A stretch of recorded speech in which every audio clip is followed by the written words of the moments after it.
Olá pessoal, tudo bem? Eu sou o professor Mário Antunes e hoje, na aula de língua portuguesa do módulo 3, iremos estudar os textos instrucionais.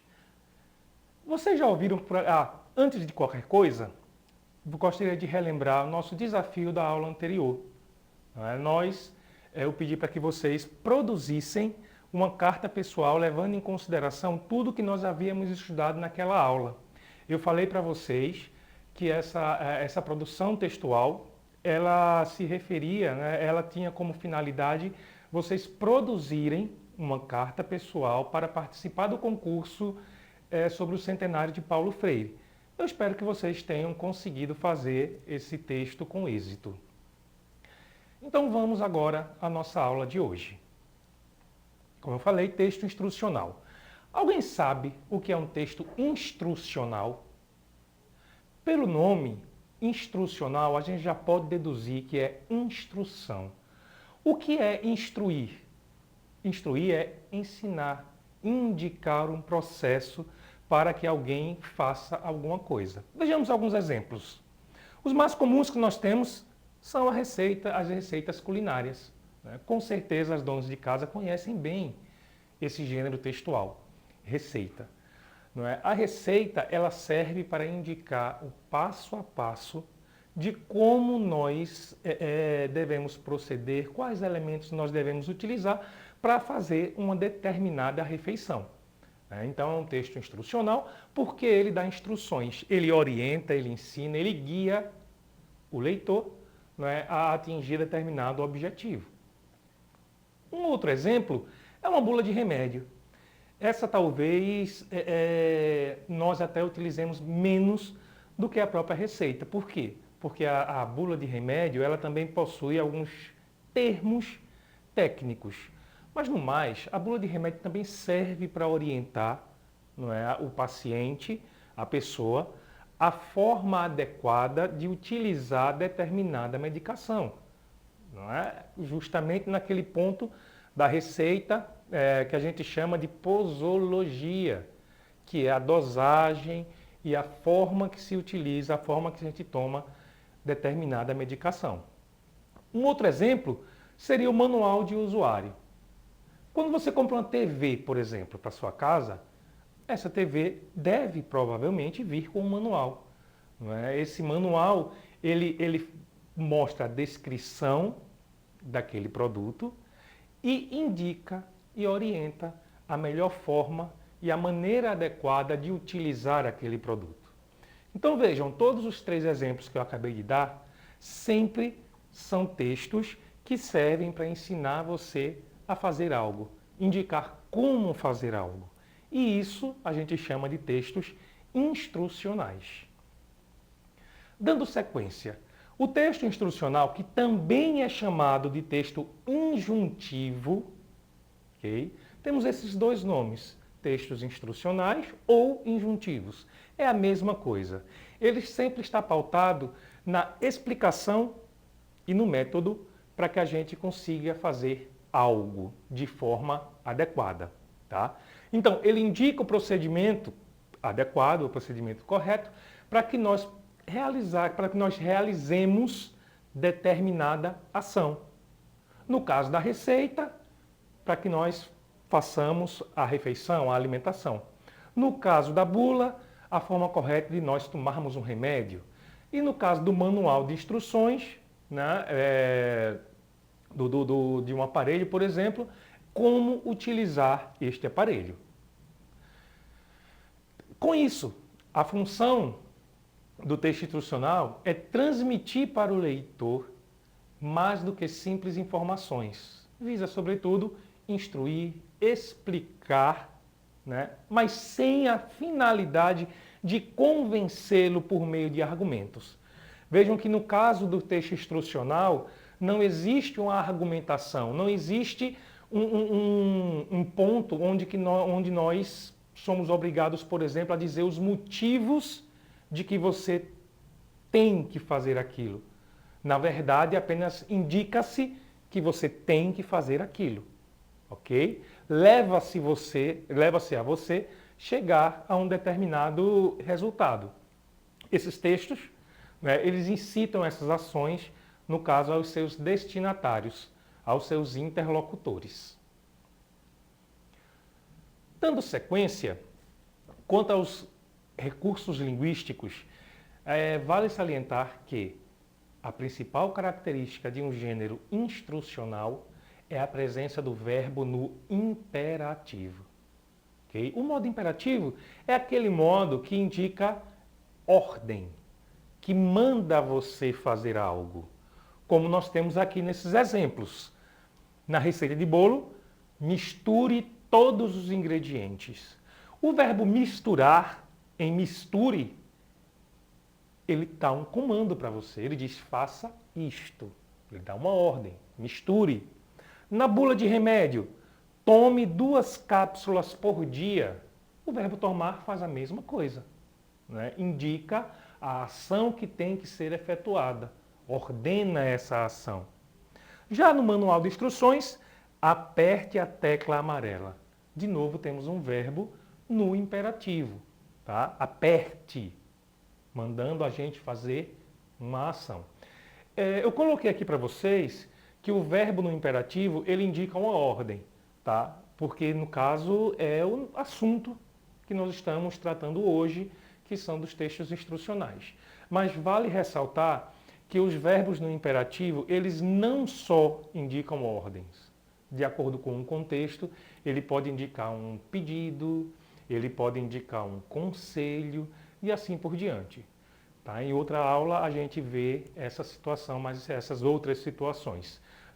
Por hoje, nos basta saber que o verbo misturar, tomar e apertar encontram-se no imperativo porque está dando uma ordem e dizendo exatamente qual ação deve ser efetuada naquele momento.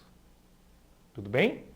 Além do mais, todo texto instrucional ele tem que ter uma linguagem simples e uma linguagem objetiva.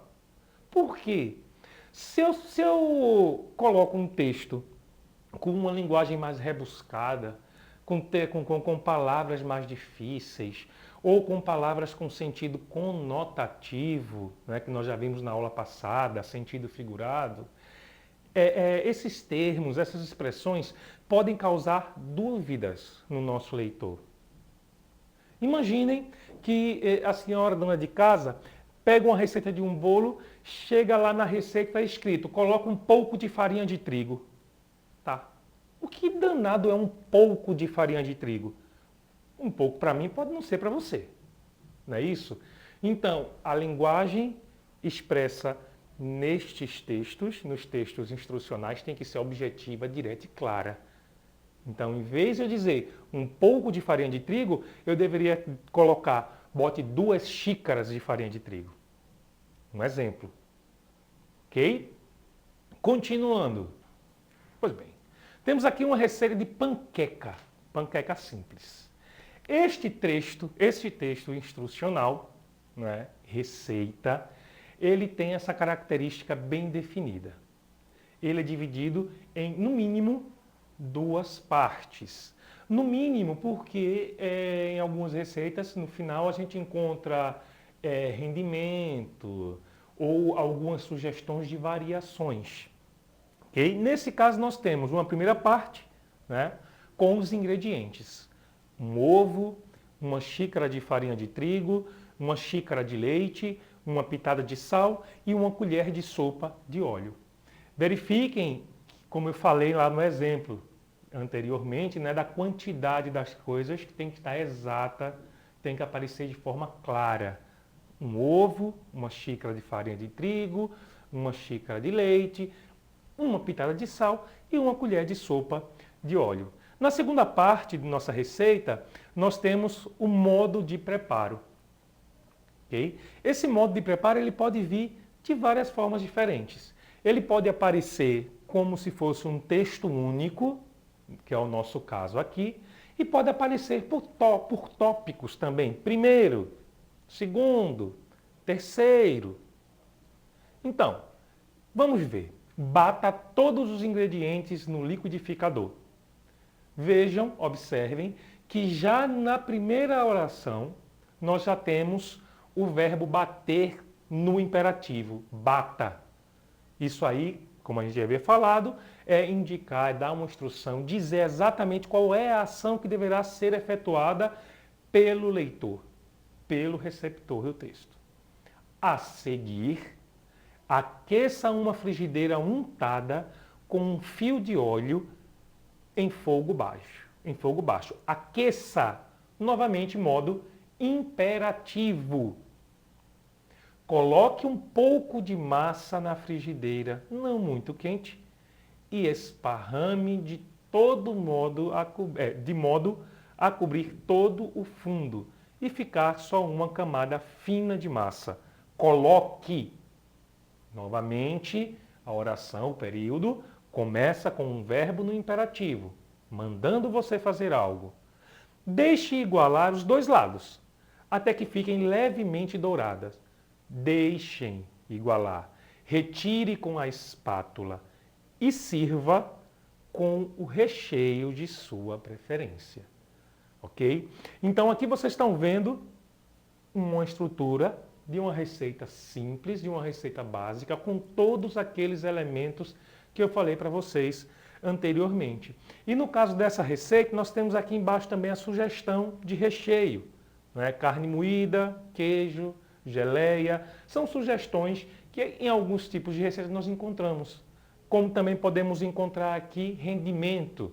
Né? Essa receita com essa quantidade, ela rende 3 porções, 4 porções, não sei. Então, isso pode ser feito de forma um pouco variada também.